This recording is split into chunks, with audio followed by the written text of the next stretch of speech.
Hello दोस्तों, नमस्कार। मैं आप लोग का हार्दिक अभिनंदन करता हूँ अपने trader wise stock market YouTube channel में। जो लोग फर्स्ट बार विजिट किया है सब्सक्राइब वगैरह कर लें, बेल आइकन वगैरह प्रेस जरूर कर लें। चलिए शुरू करते हैं।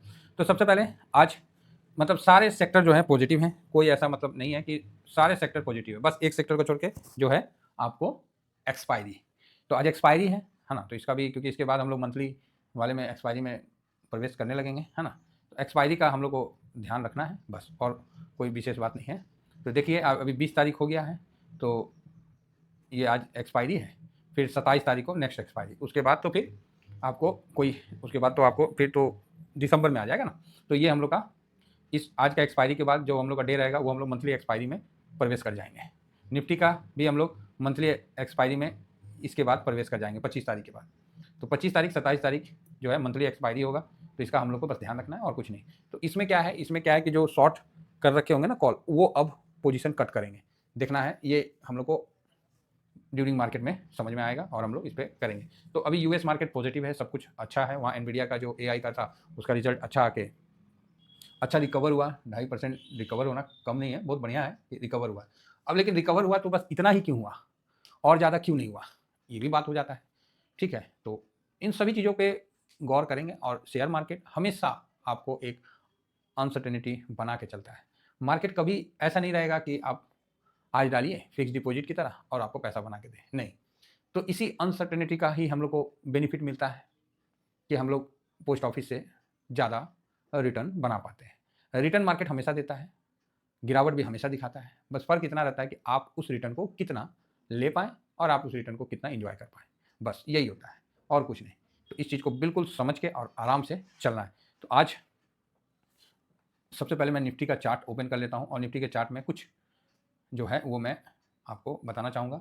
तो निफ्टी जो अभी 1 साल का तो लाइफ हाई क्लोजिंग दिया कल, साथ में ये अपने लाइफ टाइम जो हाई है, टू जो है उसको क्रॉस करने पे 277 26,277 वहाँ तक आज पहुँचता है, क्या करता है तो वो हम लोग को देखना पड़ेगा। और आज लाइफ टाइम हाई पे, लाइफ टाइम हाई तो नहीं, 1 ईयर का हाई पे ओपनिंग होता हुआ दिखेगा, क्योंकि अभी तक का हाई जो है 26,104 का है और उसको हम लोग को ध्यान रखना है। देखिए पहले क्या था, ये एक बहुत अच्छा स्पाइक आया था यहाँ से यहाँ तक का, जो 25,400 से 26,277 700 पॉइंट का अच्छा खासा स्पाइक आया था। इस समय एफआईएस का पोजीशन काफ़ी अच्छा था और अभी हम लोग का उसके बाद फिर एक काफ़ी बड़ी गिरावट भी आई निफ्टी में, यहाँ से लेके यहाँ तक, और फिर वहाँ से रिकवर होकर निफ्टी वापस से पहुँचा है। तो ये तो पक्का है कि इसको तोड़ेगा, है ना। लेकिन एक बार पहुँचा तो नहीं तोड़ा, 2 बार पहुँचा नहीं तोड़ा, अब तीसरा बार पहुँच रहा है और एकदम आहिस्ते-आहिस्ते, और इसका सपोर्ट जो है काफ़ी ऊपर तक अब खींच गया है। अब आप इसका कल का जो वॉलेटाइल है वो देख रहे हैं, यहाँ से लेके यहाँ 3 दिन का काफ़ी अच्छा वॉलेटाइल सेशन कल का रहा है।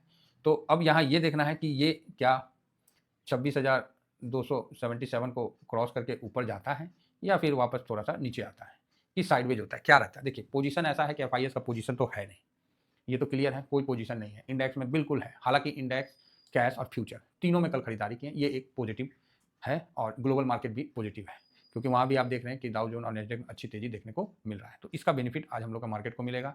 और अगर एक्सपायरी कटना है तो ऊपर कट जाता है तो बहुत अच्छा है। तो ये भी चीज़ देखने वाली है ना? तो काफ़ी अच्छा है आज का दिन। और अगर डिप मिलता है 25,900 के आसपास आता है या 26,000 के आसपास आता है, नीचे आता है, तो यहाँ बाइंग अपॉर्चुनिटी बनेगी। तो अभी हम लोग पूरा डाटा देख लेते हैं, उसके बाद हम लोग क्या करेंगे नहीं करेंगे उस पे हम लोग चर्चा करते हैं। बाकी ड्यूरिंग मार्केट में हम लोग जो भी करते हैं वो हम लोग टेलीग्राम में आपको शेयर करते हैं। तो ये स्विंग है, ये शॉर्ट स्विंग है, दोनों ज्वाइन, स्विंग तो ज्वाइन करिए, शॉर्ट स्विंग को भले अवॉइड करिए, कोई फ़र्क नहीं पड़ता है ना।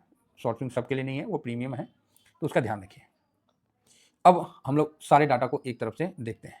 तो सबसे पहले यूएस मार्केट को देखना हम पसंद करेंगे कि यूएस मार्केट में जो अभी फ्यूचर चल रहा है डाउ जोन का, तो डाउ जोन का फ्यूचर में 227 पॉइंट का तेजी दिख रहा है।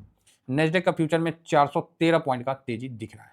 ठीक है, अब जापान का मार्केट निकाई भी अच्छा तेजी में स्टार्ट हुआ है और हैंसेंग भी आपको मजबूती नहीं दिखा रहा है। चलो जी, कोई बात नहीं। एक रिपोर्ट भी पब्लिश हुआ है ना, कि सब जगह सोशल मीडिया में दिख रहा होगा कि अमेरिका ने अपने उसको इन्फॉर्म किया है कि भारत और पाकिस्तान के जो कॉन्फ्लिक्ट हुआ था उसमें चाइनीज़ जो है एयर डिफेंस उतना काम नहीं किए थे, और जो है वो, लेकिन उसमें ये भी बोला है कि 3 भारतीय एयरक्राफ्ट को गिराया गया है। यहाँ चाइना अपना एयरक्राफ्ट को अच्छा बोल के राफेल को बेइज्जती करके अपना बेचना चाह रहा था। तो सब तो अपना अपना बेचना ही चाह रहा। अमेरिका अपना बेचना चाह रहा 35, ये अपना बेचना चाह रहा, तो सब बेचना चाह रहा। रसिया से जो उसके विदेश मंत्री हैं, विदेश मंत्री नहीं, और रसिया के जो सिग्नेट में हैं, तो वो अभी इंडिया में हैं और अजीत डोभाल साहब से मिले हैं, और आज रसिया से जयशंकर साहब भी इंडिया आ रहे हैं, और उम्मीद है कि नेक्स्ट मंथ पुतिन साहब भी भारत आए। साथ में रसिया अपना 5th जनरेशन प्लेन इंडिया के साथ 100% साझा करना चाह रहा है, जो भी है प्लेन का, और साझा करना चाह रहा है। साथ में एम का जो प्रोजेक्ट है उसमें भी रसिया इंडिया का फुल मदद करने के लिए तैयार है। अब देखना है, ये सब अच्छा बात है। तो डिफेंस के लिए एक और अच्छी खबर है, तो डिफेंस इंडेक्स में भी आपका फोकस होना चाहिए। तो डिफेंस इंडेक्स हम लोग ऑलरेडी होल्ड में है, तो कोई दिक्कत नहीं है। हाँ, एक इंडेक्स है ALPL 30 IETF, लो वॉलेटाइल अल्फा, ये थोड़ा सा खराब प्रदर्शन किया है पिछले एक ईयर में, है ना। तो अभी देखना है कि उसमें कितना क्या होता है, नहीं होता है, नहीं तो फिर उसमें भी मुझे भरोसा है कि अल्फा चलेगा, है ना। अब देखते हैं कब तक चलता है, नहीं होगा तो फिर हम लोग भी उसमें से स्विच करना आरंभ करेंगे, लेकिन अभी नहीं, अभी समय है, जब करूँगा तो मैं आपको बता दूंगा। तो यूएस से बिल्कुल पॉजिटिव मूड माहौल आपको दिखा रहा है। यहाँ डॉलर इंडेक्स 99 से बढ़ के 100.18 हो गया। आप लोगों को याद है मैंने बोला था जब डॉलर इंडेक्स 100 से ऊपर जाएगा FIS का एंट्री होना शुरू हो जाएगा। तो इसका 100 से ऊपर जाना गोल्ड सिल्वर के लिए दबाव का कारण बनना, और आप देख सकते हैं कि गोल्ड सिल्वर दबाव आ गया, सिल्वर में भी दबाव आ गया। अब आप बताइए, कल अगर आप इस जगह गोल्ड सिल्वर खरीदे होते तो फिर आपको दबाव देखना पड़ता। तो बड़ा वॉलेटाइल है। आप सोचोगे कि हम एक दिन खरीद के अगला दिन पैसा बना ले, सर बहुत मुश्किल हो रहा है, बहुत मुश्किल हो रहा है, पार्किंग हो जा रहा है सर। आपको कॉन्ट्रैक्ट मतलब नहीं, हम चाहते हैं कि वो सब चीज़ में हम ज़्यादा आप लोगों को बिजी करें, क्योंकि इतना फास्ट मूवमेंट हो रहा है ना कि बहुत आदमी नहीं कवर कर पाएंगे। और मैं ये नहीं कहना चाहता कि सर मैंने तो बताया था आपने प्रॉफिट क्यों नहीं बुक किया, नहीं, मैं चाहता हूँ कि सब उसमें आराम से चले। तो काफ़ी कॉन्ट्रैक्ट ट्रेड लेने का मेरे को खुद ही मन नहीं करता है, तो काफ़ी ज़्यादा वॉलेटाइल आपको दिख रहा है। तो इससे अच्छा है कि हम लोग थोड़ा सा दूरी बना रखें। जब बनना था तो मैंने आप लोगों को दिया 148 और 157 सिल्वर का दिया, लेकिन अभी बहुत ज़्यादा है, इसीलिए हम लोग कल खरीदिएगा तो आज देख लीजिए डाउन हो जाएगा। तो काफ़ी मतलब तो आने दीजिए, इसको अस्थिर होने दीजिए, फिर हम लोग इस पर अपना व्यू बनाएंगे और इस पर हम लोग आगे चलेंगे। ऐसा नहीं है कि हम लोग आगे नहीं चलेंगे, क्यों नहीं लेंगे, ये तो हम लोग का फेवरेट है और होल्डिंग में भी है, तो इसीलिए हम लोग थोड़ा सा शांत है। यूएस मार्केट में भी आप इन्वेस्टमेंट को लेके देख सकते हैं, तो वहाँ भी एक पॉजिटिव व्यू है, तो उसका भी आप बेनिफिट ले सकते हैं। कल जो खरीदारी हुआ है उस सब जगह खरीदारी हुआ है, और डॉलर का 100 से ऊपर निकलना मेरे को सही लग रहा है, और अब आना चाहिए फूफा का आने का। ये जैसे नहीं कॉलबेल होता है, तो ये घर में कॉलबेल बजाने का मतलब कोई आता है ना, तो ये 100 से ऊपर निकला है, तो उम्मीद है कि फूफा भारत की तरफ अब इंटर करेंगे। साथ में उनका जो यूएस का 10 ईयर बॉन्ड यील्ड है, इसको भी एक नज़र देख लें। हालांकि ये 14.14 है, तो इसको थोड़ा नीचे आ जाएगा तब तो कंफर्म हो जाएगा। फिलहाल अभी डॉलर इंडेक्स का ऊपर निकलना भी ठीक है। कल आप देख सकते हैं कि 19 तारीख को FIS ने खरीदा है, तो कैश में भी खरीदा है, इंडेक्स में भी खरीदा है, फ्यूचर में भी खरीदा है, तीनों में खरीदारी किया है। हालांकि खरीदारी का जो आंकड़ा है वो इतना भी बड़ा नहीं है कि बहुत ज़्यादा हो, तो नहीं, छोटा ही है, 1182 करोड़ है ना, 223 करोड़, तो इस प्रकार की खरीदारी किया है।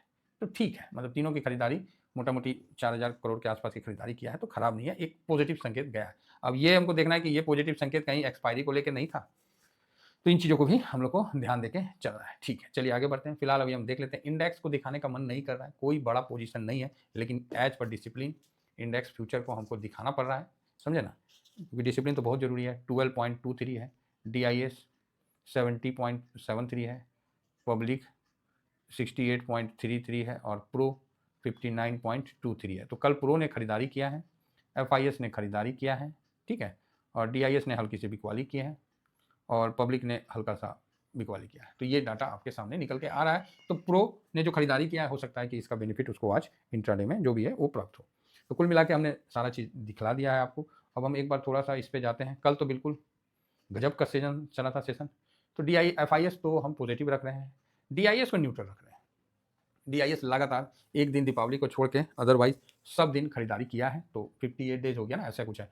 और प्रो को हम न्यूट्रल रख रहे हैं। इसका समझ में नहीं आ रहा कि ये किस तरफ बैठेगा, ये ऊँट किधर करवट लेगा, ये नहीं पता है, ठीक है। गोल्ड निगेटिव है, लेकिन हमारे लोग के पोर्टफोलियो में नॉर्मल रहेगा, थोड़ा निगेटिव मान लीजिए, निगेटिव पकड़ के रखिए।